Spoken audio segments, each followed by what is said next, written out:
ഒരു പറ്റമാടുകളെ മേച്ചിടുന്ന പുതുമ ഒരുമിച്ചു ഹലിമ ബിവലിയവർ പെരുമ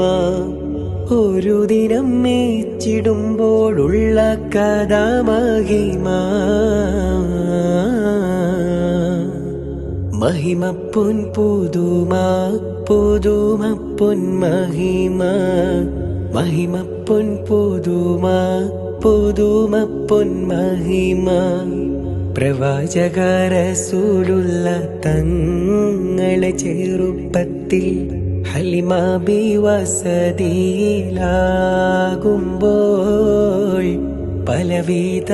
അജബുകൾ കണ്ട നബിയാരിൽ ഹലിമ ബി മനം കുളിരാകുന്നു.